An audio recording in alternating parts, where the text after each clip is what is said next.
Welcome listeners to episode 34 of the Running Guide podcast, where I aim to provide informative content and interviews with elite athletes and health professionals from around the world, like in today's episode, where I'm chatting to an Aussie runner out of Yass in rural New South Wales, who's been consistently fast on the road and track for well over a decade now, and he's still finding there's plenty left in the legs with a recent PB. Looking forward to hearing the story behind this journey. Welcome to the Running Guide podcast, Josh Johnson. How you going, mate? Doing quite well, thanks. Fantastic. No, great to have you on the show. How's your running going at the moment? Well, my running's been going pretty okay. I've been having a pretty consistent year of training. Yep. A couple of little niggles coming up, but I've been seeming to be on top of them. So hopefully look forward to doing the national 5,000 metres or the 1,500 nationals, which is in about 6 weeks. Yeah, excellent. And you mentioned you're up at Perisher, a bit of altitude training up there. Yeah, we tend to spend a fair bit of time up in Perisher over the summer. So yep. My group usually comes up here for most of January, and we pretty much head back early Feb, and we try and get up here when possible. So even if we have some weekend stints, we'll come up if there's a long weekend or around Easter usually, and just try and maximise our amount of time to altitude exposure. Yeah, sure. Who's that group with? We're with Dick Telford's group, so it's a running group out of Canberra. Philo's probably finished up there, has he? And then because normally heads up Philo Perisher comes up here a bit as well. Like I've come up to Perisher for a lot of years. Like I enjoy my time up here. Yeah. I've been to Falls Creek a lot, and I think my first time up at Perisher was with Philo's group. So I've been coming up here for well over about 15 years. So yeah, it's been a good time. It's really good to be up here, and yeah, it's pretty good running. It's a good spot to be. How does Perisher compare to Falls? Yeah, it's always a bit of a sticky question. I think it's always going to be a bit horses for courses. I know that Falls Creek is kind of the Australian altitude running mecca, but I always find that from Canberra it's really easy just to drive down the highway. Like it takes me not too long, over 2 hours, but don't tell the police that. And I get up here pretty quickly, and yeah, it's just a great spot. Like you're a bit higher than Falls Creek, and you pretty much get to have a pretty remote kind of setting. It's a bit more stoic, I find. You get a little bit more room to yourself. The trails are pretty rugged, but you can also head down the mountain to Jindabyne and do a lot of training a bit lower. I think it's one of the best places for living high and training low. You really get to maximise that kind of system. Yeah, sure. So what's the minimum time you normally spend there? Well, this little stint I'll do will be about 3 to 4 days, so not too long. But if you mix it up with a tent, you can, add a little bit of extra time. And I think those short bits of exposure tend to add up a little bit. You even if it's just a mental break, it's just great for really getting out of Canberra and just changing your routine up. It's always very relaxing to be up in the high country, I find. Yeah, definitely. And how big's the group for this weekend? There's just the 4 of us. So Dick, our coach, Rory, and Jai. So yeah, we're just doing a bit of training up here and just keeping it pretty easy. Yeah, right. So there are specific sessions that sort of Dick have you do up there, or is it just being up there and the exposure of the altitude and the climate and that? There's nothing really changes too much. You can pretty much, take the training that you do down in Canberra and replicate it at altitude. I know that if we have a bit of a longer period up here, say if we're spending, about a month up here, we tend to ease into it. But if you're just getting a weekend stint, you can tend to get into things pretty quickly. So yeah, you just pretty much follow your normal routine and don't really overthink about it too much. But I do know that if you're up here for a bit longer, you kind of want to take a few easy days to probably just get used to that kind of settling in period. How long have you been with Dick for? I've probably been with Dick for a bit over 5 years now. So it's been really good. He's definitely kind of changed some things to my training, added a few things, and we've just got a really good squad environment. So I find that a lot of the guys that I run with, it's been a really good point to be motivating each other, having a lot of guys to either travel around with who are my age, and we all seem to build each other up really well. So yeah, it's a great squad environment as well. Yeah, sure. And what age are you? I'm turning 29 in June, so I'm starting to get on a little bit. Yeah. Yep. Oh, well, you might be upping the distance soon, but I'll get to that. So let's start back. So you grew up in Yass, is that correct? Yeah, so I mean, I was pretty much raised in Yass. I went to high school. I went to a boarding school in Sydney. So Okay. from year 7 to year 12, and then I moved back to Yass and I guess Canberra when I finished year 12. So yeah, I mean, I started my running out in Yass when I was a little one, and I mean, my mum pretty much dragged me out of bed on pretty cold mornings and would just go for a bit of a jog and you do your usual kind of high school cross country. And I wasn't much good at it, but you kind of just end up falling in love with it. Sure. And your mum was pretty handy as a runner herself. A couple of Yeah, she got Aussie down singlets. to yeah, that's it. She's done world mountain running, and she definitely kind of got me kind of pretty interested in it. And she never really pushed me too hard with it, but it was always something that was kind of in the back of my mind that you can head out and then just enjoy running. It was something that was always pretty fulfilling to do. Yeah, yeah, for sure. Your mum being Fleur Flannery, just for the listeners. So you studied at UC? Yep, so I studied physio at UC. I started Okay. out at CO. I actually, incidentally, I started out at ANU and I didn't last very long there. I wasn't really enjoying what I was studying too much, and I guess I thought, what should I do after that? And I was getting a couple injuries, and I always enjoyed massage therapy, so Mm-hmm. I started doing massage therapy at CIT in Canberra, and it was very good to do. There's Jimmy Barker, there's some great guys there, and it was just one of those things that kind of got me kind of in love with that sense of you have running, but you also have the kind of looking at it from a recovery and healing perspective, and kind of cascaded from there and went on to do physio at UC. So and I finish in 3 weeks. So I've got 3 weeks left for the undergrad physio degree, and I'm all done. So not too long left, and it's been a bit of a journey, but it's definitely one thing that's pretty good to do at UC is kind of mixing up that training and running. And Dick's a professor at UC, and the UC facilities are very good as well. And UC is pretty supportive as far as the university goes with running and kind of holding on to your academic requirements. So I find it's a great spot to be at. Yeah, no, for sure. And just having that knowledge and as a runner would just be gold. I guess there's more focus on you not to get injured being a physio because you have all that knowledge and you might sort of think this shouldn't be happening. You know what I mean? I feel like it's a double-edged sword a lot of times. A lot of the physios it was almost my fear to do physio was that I'd get injured if I do physio to study, because so many of the guys who I know who go into physio who are runners have quite a few injuries. But Yeah, I don't okay. know, maybe it's just one of those things that you find out that you have a natural kind of understanding of the body. But yeah, it seems to go a lot together, that a lot of guys who do running go into physio. I know that in our squad we had about 6 guys who were doing physio and who are runners, from James Nippers, Hugh Williams, Rory Hunter. Yeah, we had quite a few, so it was quite interesting. I think it was the main occupation within our squad. And I'm sure if you speak to most runners, they'll start talking about injuries. So it probably just comes across that way. But Yeah, that's true. it's pretty hard on the body, as you know. So if you go a year without a niggle, you're doing pretty well. Yeah, exactly.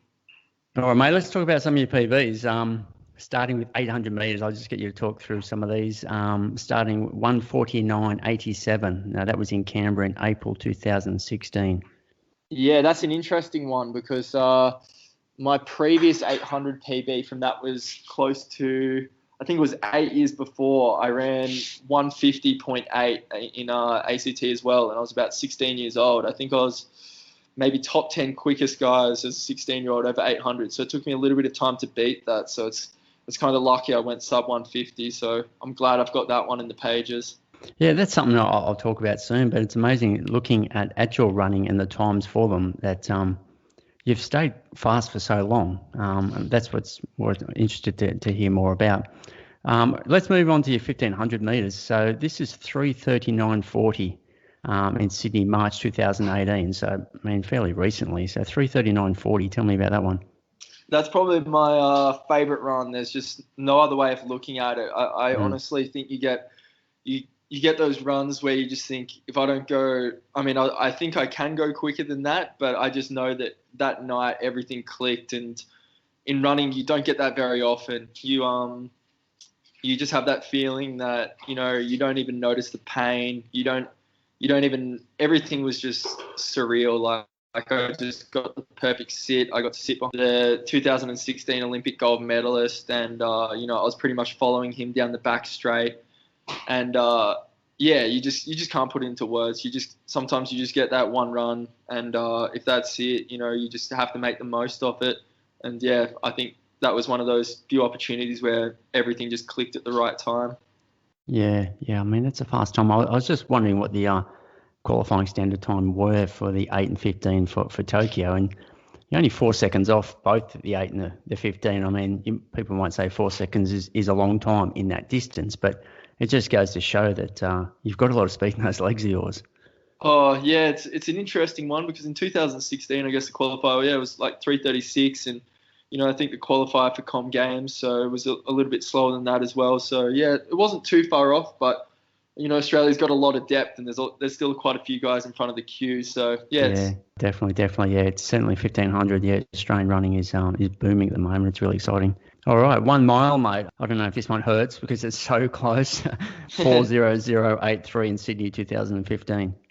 Yeah, that was an interesting one. It wasn't the most perfect conditions that night, but I just got behind the pacer and made it a pretty honest race, and that was kind of started the whole Albie Thomas night of miles. I know that Jordan went sub 4 there. I was leading Jordan down up until pretty much the back straight, and it was just a great night. And I think it kind of started that December early meet, great time to be out at the crest, and I'm with the Bankstown running group, and they're really supportive. And I know that Matt Whitbread goes through a huge effort to put on a great event that night. So yeah, I mean, that's probably one of my favourite events to do. And when things go well there, it's a great track to be on. Yeah. Have you ever thought about preparing specifically to try to get under the 4 mile? I think it's going to happen. Okay. I haven't honestly, breaking 4 minutes for the mile is one of those things that I guess, every runner wants to do. And it is on my mind a little bit, but I think it's also one of those things that you can't put too much of an overemphasis on it. Like we don't get a huge amount of racing opportunities in Australia, and if you're trying to chase miles, I do like the Victorian mile championships, but at the end of the day, there's those opportunities to run a quick 1500s, and you really want to try and capture the quick 1500 or the quick 5K. They're kind of the main events, but the mile is still probably the most nostalgic event. And fingers crossed, everything goes right. Hopefully, get a good mile out, but I don't think I'll change too much in the way of preparation. I think the best way to think about a mile is just run your best 1500 and hopefully you have the legs for another 109 metres. 3,000 metres, 7:57.99 up there in Sydney, November 2016. Yeah, that was a good night. I know that there was a few of us trying to chase a pretty quick time that night. And is that your first sub 8? No, I went sub 8 at ES Marks, I think, as well. Okay. So I think I might have a 59 in there. And okay. Yeah, but I think that was it was a good night, and we were sharing the lead a little bit. I know that my pacing was a tad off, but yeah, I was pretty happy with that run. That was a good one to do. Yeah, no, definitely. Was that what event was that? That was the New South Wales State 3000 champ. So I came second to Jordan. I think Jordan might have run pretty close to the New South Wales State 3000 record at the time. And Jordan was with Dick Telford at the time. You guys were training together, or we were training at the time, and he was in phenomenal shape. So we just tried to work together and get the most out of each other that night. All right, 5,000 metres. This one was just set a year ago, 6th of Feb, exactly a year ago. 5,000 metres, 14:03.70 down there at Lakeside in Melbourne. Yeah, I mean, Lakeside isn't my favourite track. It was a good night. I mean, you got great guys in it, from Stewie McSween, and it was a national championship. That summer was obviously, it was a bit of a weird one because, as everyone would probably recall, it was very smoky, and we couldn't go up to Perisher that year. So it was a little bit disappointing not to be able to get the usual altitude camp in. But I went out with Rory and we stayed in Townsville. And every day it was like being in a sauna. We did a bit of a heat camp, and I felt like I got a lot out of that. Honestly, like I think people might not capitalise that on enough, especially that our domestic summer gets pretty hot at times, and some of that heat exposure, you definitely feel pretty good. And it was a pretty warm night that night, and yeah, I was pretty happy with that run. Like, it'd be good to go sub 14 soon, but once again, you just got to, hope the opportunities come to you and not always try and take the risk. You just really want to try and make sure you're just getting that good training out. All right, 10,000 metres, Zatopek 2016, 29, 30, 57. Yep, that was a fun night. I still remember that night pretty well. It was horrendous conditions, but and I got lapped by Paddy Tiernan. I think that was when Paddy Tiernan was pretty much having the reins on the domestic circuit before Stewie really, catapulted to kind of the level he's at. And I still remember seeing one of the photos, and I was, sitting behind Stewie, and I think it might have been, 3 or 4 came to the race, and probably one of the last times I probably got to be that close to Stewie. So that was a good night as well. Yeah, horrendous night. And what was it? Windy? Oh, it's just windy. It was windy. Yeah. It was wet. Like, I just remember that. I think I came 5th in that national championship, and it was just a very, very rough night in terms of the conditions. And 10,000 meters. When you start wanting to count down the laps and you still see 10 laps to go, it's not the most fun event. You got to be very mentally tough to enjoy 10K on the track, I find. Yeah. Have you done many of the 10s? I think I've done a couple now, so yeah. It's a tough event, and I mean, it would be good to get another one in, but you really got to prepare yourself well for them. All right, 10K on the road, 30:14 down there at Lornie in Launceston, 2012. Yeah, that's quite a while ago. So Lornie's a great run. I think it'd be good to get some more 10Ks out on the road, but especially with the new shoes that are out. But we'll see what happens. Like, it's always a bit of a trade-off. I find that, road running used to be a bit of an injury risk for me. I'd always pull up pretty sore, but I do find that with, the Next Percent shoes, you can pull up reasonably well from the road. And I mean, I ran a recent 5K on the road. And I think I ran about 14:40 on a IAAF certified 5K with a few turns. And I find that, you pull up pretty well these days. So hopefully you can amend that road run. Sure. What about the Dragonflies? Are you wearing them on the track, or? Yeah, the Dragonflies are great on the track as well. I think do you find like the Vaporflies? Do you pull up better with the Dragonflies as well, or? Way better, honestly. Like, I think it's a bit of a game changer. Yeah. Just in the way you pull up, I think is great. Like, it really changes things quite a bit. Now, I can see probably why you haven't moved on. I mean, you said you're about to turn 29. Was that right? Yeah, 29 in June 3rd, if anyone wants to wish me happy birthday. Oh, there you go. I'm June 4, mate. So, yeah. Yeah, you're a crazy Gemini like me. Yeah, I was going to think, why he hasn't moved on to the half and the marathon, but because you've just got so much speed left in these middle distances. So is there a certain distance that you're trying to actually nail down, or you're focusing on, like the 3, the 5, the 15, or what's the sort of plan? So that's kind of an interesting one. I mean, I've been asking myself a bit of the same question. I know a few people have asked me. It's a bit of a trade-off. I mean, there's so many guys who are running so well in so many distances that you really can't find a soft event anywhere from pretty much 800 through to the marathon in Australia's domestic running. And I mean, it'd be great to be able to put on an Aussie singlet, but for me, it's just trying to run pretty quickly. I'd like to try and get an 800 PB if possible, but I don't think I'm going to necessarily chase that. But I really just want to have a good domestic 1500. And I've got a slight calf niggle at the moment, and if I have to give national 5,000 a miss, next week for that kind of opportunity to make sure I get the most out of myself in the 1500, I think that's where I really would like to see myself in the finals. If I make the finals for the 1500, that's my blue ribbon event, I guess. Personally, it's kind of where I focus most of my attention in my training.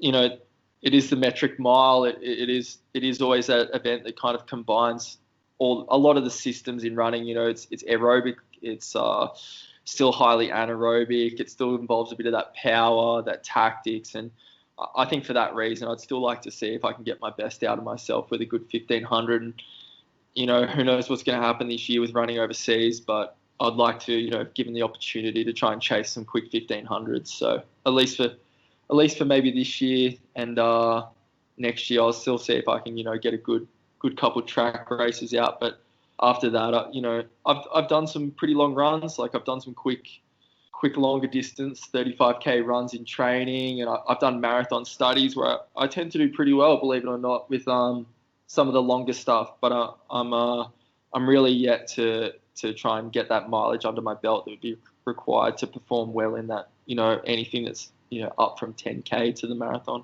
Have you had that discussion with Dick, and he's sort of on the same page there to just keep focusing on what you love doing and what you think you can improve on before you sort of move up? Or yeah, I think like Dick's marathon philosophy, I guess, and my kind of understanding of it is that you still really need to focus on your middle distance stuff. Like it's kind of a bit of an outdated way of thinking that the guys who are running the marathon are just shuffling along. The guys who are running sub 210 are still doing pretty hard, fast stuff on the track. Like they might be doing a bit more volume, obviously, but the top guys are still world class over a lot of distances. They can still run a very quick 5. They can still run a quick 10. I know they don't often do a quick 15, but even if you look at a guy like Farah, how quick he is over the 15, or a Kipchoge, all those guys still have a lot of speed in the legs. And at the end of the day, I guess one of the main things that they change is that they're getting a bit more volume done over the week, and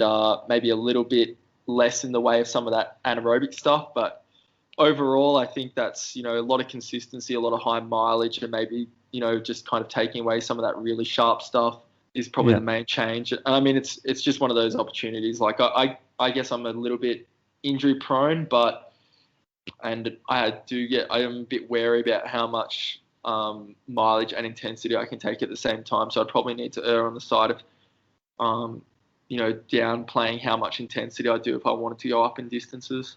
Sure. And what is your sort of current volume, and where do you normally try to keep it?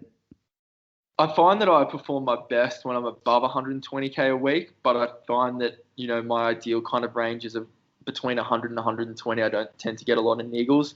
Yep. Once I start to increase the intensity, 2 hard sessions, 3 hard sessions a week, and I'm above that 120, I notice that I need to be pretty careful about what I'm doing, and I guess that's something I've been a bit more mindful of in more recent years, is just to everyone has Strava, and everyone can pretty much, there's a lot of guys who post up what they do on Strava, and I notice that if things aren't going 100% right, I'll start to draw things back a little bit and try and gradually reload. But yeah, overall, I find that if I can hold 120 throughout the year, I think last year my average for the whole year was about 120k.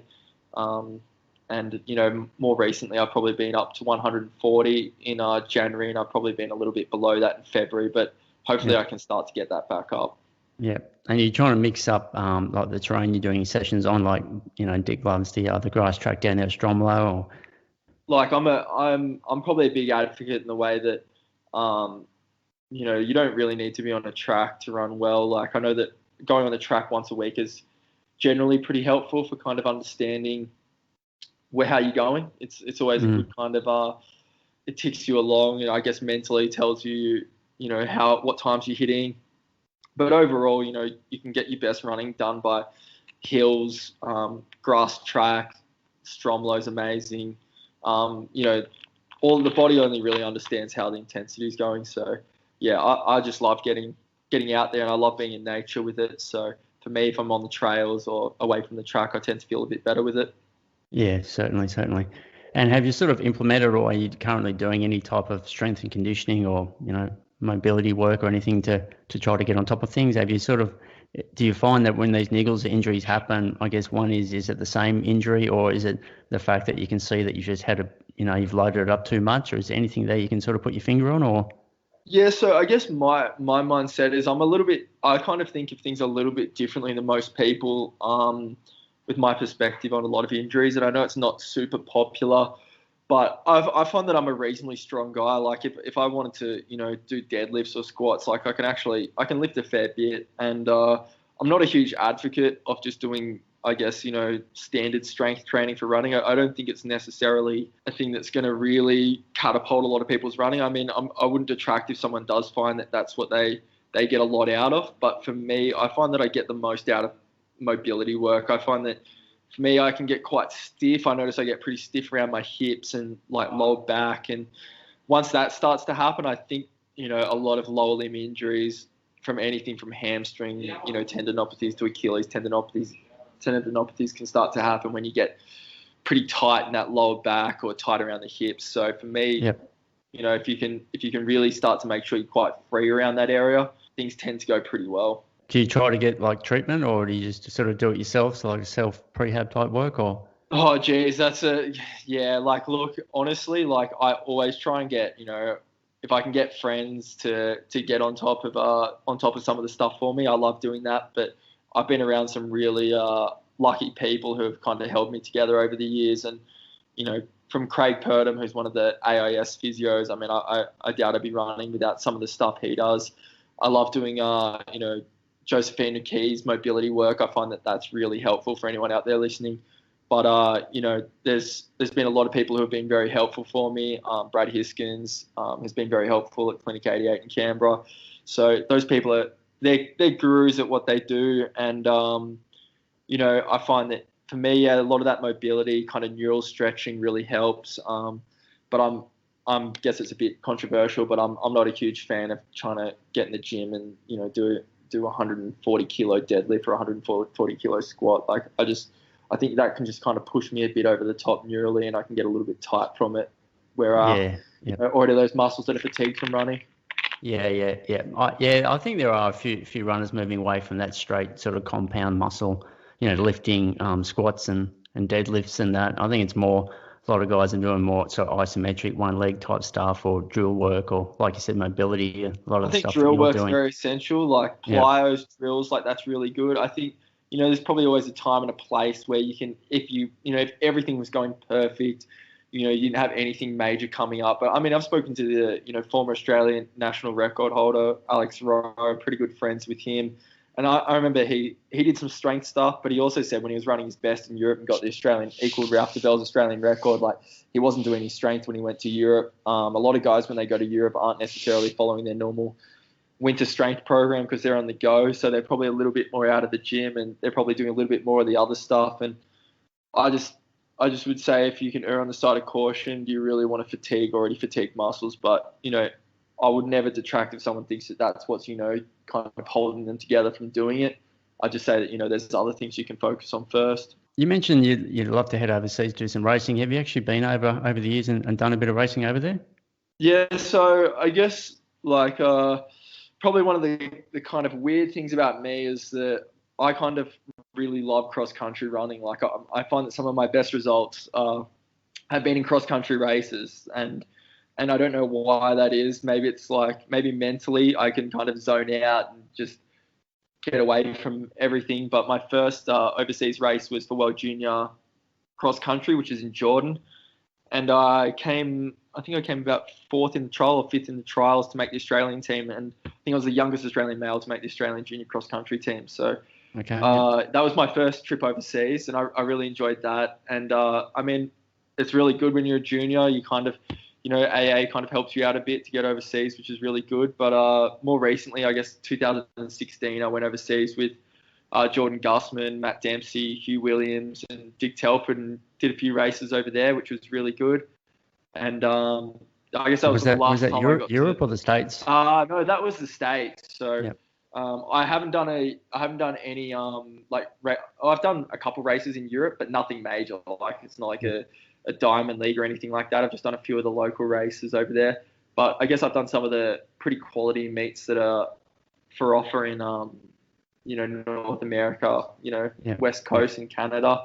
Yeah. And I love it. Like the US when I went in 2016 was just it was such a great place to train. Like Flagstaff is probably one of the best places to train in the world, where you get to see guys like Mo Farah train before they're about to race in the Olympics is pretty incredible. So, it's a great opportunity.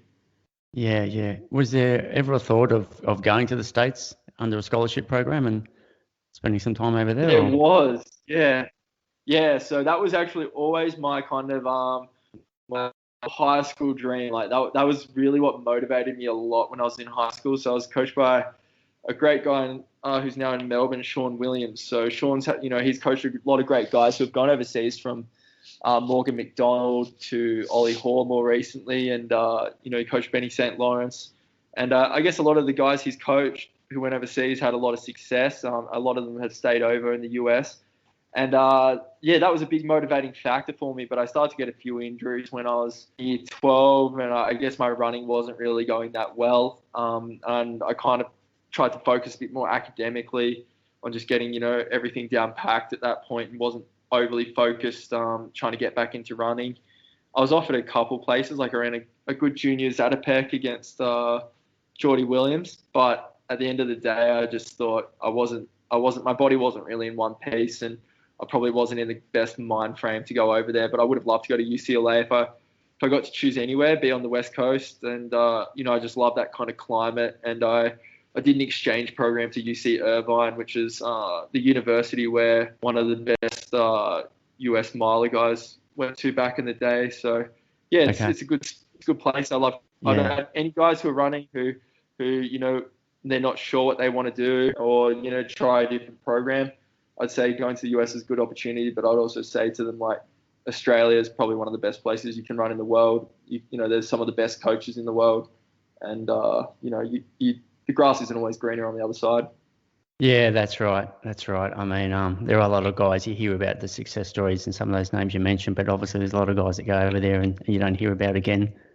Just they don't absorb it. It just doesn't work out for them. You know what I mean? But it would be hard, obviously. I guess it's like any story. Some work out, some don't. Yeah, 100%. Like I think for some people, it's going to be the right fit, but I know with other people, it's probably just not what's right for them at the time. And I'd tell those people if they're going to come back, you can always tee up with, a different coach or the coach I go with previously, and that, people should really just try and stay in the sport, I guess. Really, the way you're looking at the moment with your thinking, with your running and where you want to go over the next 12 months, you mentioned just try to get faster over the 8 and the 15. That's pretty much your main focus?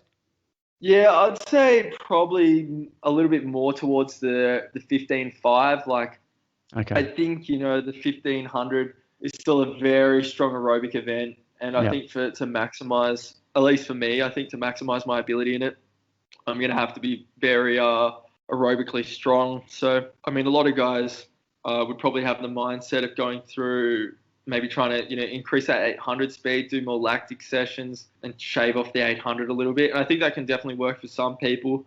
But I also think, if you can really shave off, like if I can get my 14-minute 5K down to 13:30, I think that's going to pay a bit more dividends than getting a 149 down to maybe like a 148 lower, 147. And the aerobic work, threshold work your body recovers from pretty quickly, whereas hard track running, it tends to just take a little bit more out of the system. Yeah, because looking at the times, obviously the 10,000 metres, if you look at those times, how it would cross over, there's a hell of a lot of improvement there. And not sure how a 4-minute mile and a 7:57.3 crosses over to 5, but you think at 13:30 is definitely doable.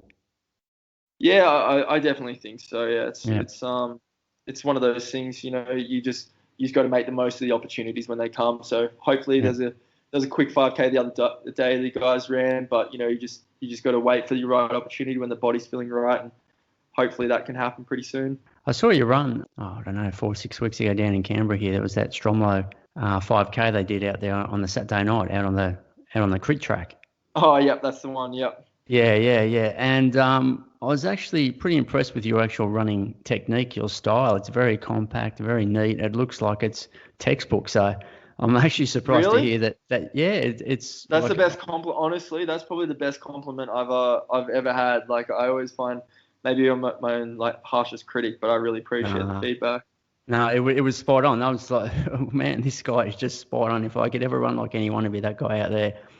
So that's why I was surprised to hear that you're breaking down, because it just looks so smooth and like everything is working the way it's meant to, and there wasn't any wastage in the upper body, and the cadence was perfect, and it just looks so nice and neat. So yeah, is that something have you worked on over the years, or you probably just, I don't know, just always ran really, really neat? Well, yeah. So I guess as a kid, I'm always a little bit, fascinated with some of the stuff that happens, with biomechanics. So I've always kind of thought about things a little bit with the biomechanics. I always thought I was a little bit rocking up the top. But yeah, I guess working on, I got to work with a guy who was a pretty good biomechanist when I was a junior. And I guess just implementing drills, and even with Philo's pretty big on some of the pliers and the drills. I think if you do a lot of that stuff, you're probably a bit less likely to kind of fatigue in some of those areas. So, yeah, I think that, a few things you can work. There's always some things you can work on. Standard drills is great to do. But yeah, no, that's really appreciated to hear back from. No, it was definitely fluent, mate, very fluent. And like you said, it probably leads to that efficiency. And like I said, it'd be exciting when you're happy with what you've done in the shorter stuff and move up, because I think you're going to, like you said, you've proven you've done the marathon type sessions, and you feel you're quite good, and you've already mentioned you're quite strong as an individual. So interested to see how you do when you move into that half a marathon, because like I said, when you're strong and you're neat and you're tidy, and it's going to be exciting to watch, mate. So yeah, you're making me want to do it earlier. Honestly, that's you'll know when the time's right, mate, because obviously you sound like you're still pretty passionate and you love, and you got some goals there in the short ones, and eventually that may not be there. You know what I mean? You wake up one morning, you just think, okay, now the time's right. So I don't think you want to force it. You certainly don't want to force it, but it'll come for sure. Yeah, no, that's really appreciated. Yeah, I know I remember on, I think it was Boxing Day, I got to do a 30K long run with Brett Robinson, and we went pretty hard. Like, it was out at Yass, so it was a hot day, and we went hard over the hills, and I was feeling really good till 27K, and I just hit the wall. And I just remember he was pretty compassionate. We slowed down the last 4K, but that just shows the kind of strength you need to be there. And I think it still takes that bit of a step up in the training. You really need to have the Ks under the legs, otherwise you're going to be pretty hard done by when you hit to 30K, I reckon. Yeah, and that's it. And it'll be a good challenge for you as well if you feel that your body has that sort of breaking point, and you may have to up the mileage a bit. So that'll be something you'll just have to work with, just like you've had to do with all your other running through your career. So I mean, it's funny, marathon running. It's an old cliche, and I'll just keep saying it again, but it's a completely different beast running event, because it's a silly thing to say, but if it was 35 Ks, it'd be easy, but that extra 7 Ks, it's not so much, it's a fatigue factor, obviously, because you've been out there for so long, but it's never like your body just starts shutting down. So yeah, it's I think it's what every runner should experience, but it'll certainly be exciting once you get over there, for sure. Yeah, well, I definitely I can definitely relate to that. Like, I remember I did a marathon training study with the AIS, and we were doing some 35K pretty hard long runs. And yeah, you definitely notice the body, that kind of energy system when you hit that 35K mark, it really does start to hit the wall. I guess that's a huge part of it. You really need to maximize your fuel system and how much damage the body's taking. So yeah, and I think that's exactly right. I mean, it generally takes a few to get right, because it's not as if you're physically not prepared in a sense, but it's more of those little 1%ers like the nutrition and maybe the tapering and maybe maybe strengthening up certain parts of the body that get really loaded up. That doesn't necessarily happen under the 2-hour mark. So yeah, that's why I guess we all keep going out there running marathons, because there's so much room for improvement. It's a great event. You can change 10 or 15 minutes in a marathon. You're not going to do that in a shorter event, for sure. So you've already ran today, I guess?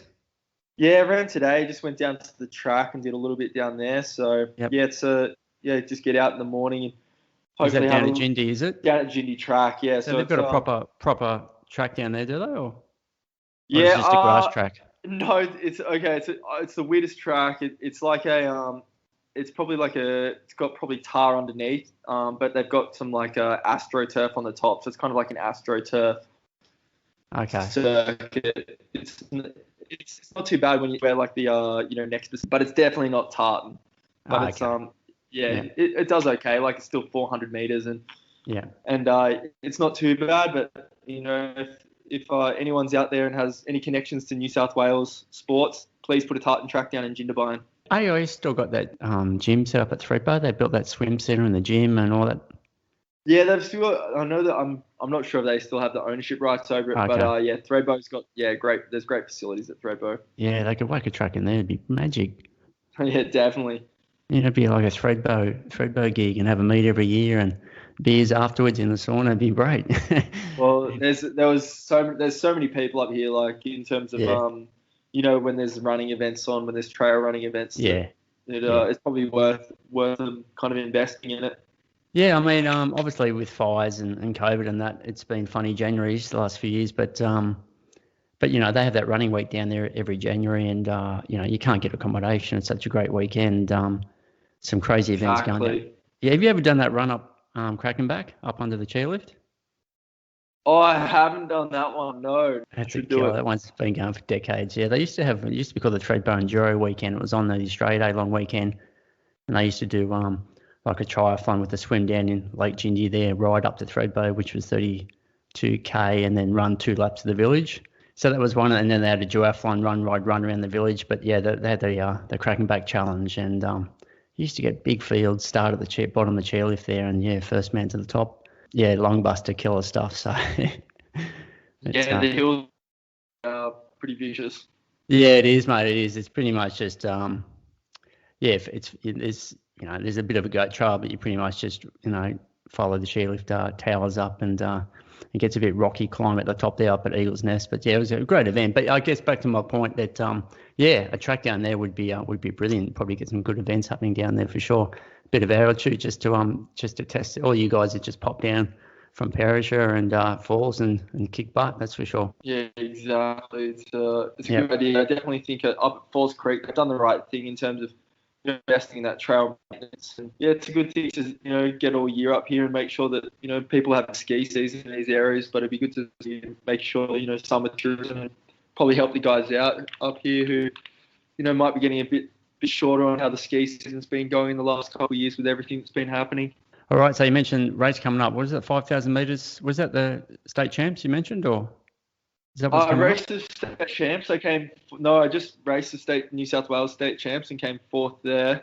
Okay. There's the National Sydney Track Classic week. I'll see how I'm feeling. If I'm feeling like I'm up to it, I'll probably give it a red hot crack. But if not, I'll probably just keep on going through and hopefully get ready for National 1500 in 6 weeks.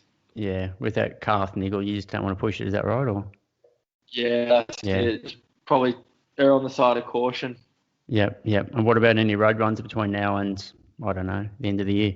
I'll see what's coming up. Like I know that there's a tan run in April. I know quite a few people might be doing that. Yeah. That would be a good one to have as a bit of a hit out, because I know that everyone in kind of Victoria has a bit of a crack at that, and it's pretty famous one to do.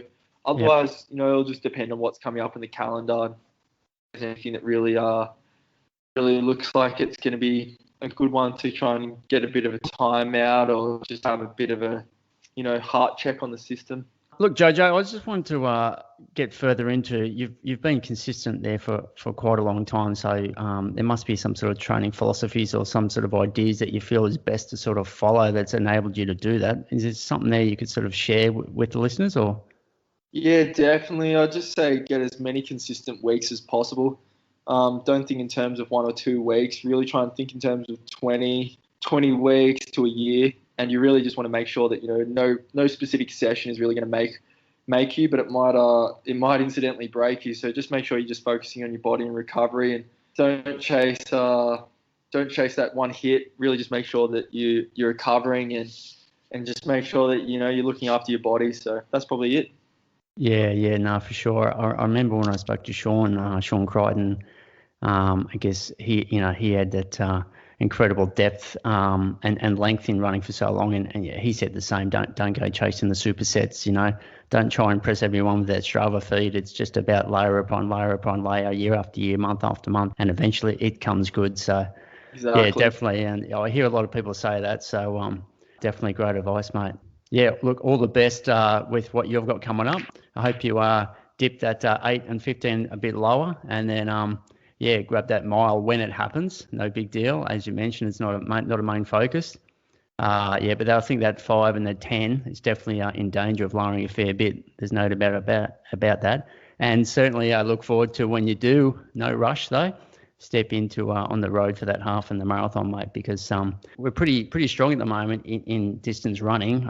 It's exciting times, and it's so hard for guys to make teams at the moment. But certainly once you step into that half and 10, we're just going to have one more runner and just increasing that depth on the world scene. So yeah, really looking forward to that, JJ. So all the best with that. Enjoy the rest of your weekend up there at Perisher, and say good day to Dick for me. And yeah, thanks so much for coming on the show, mate. Cheers, thanks. No worries, JJ. All right, thanks, mate.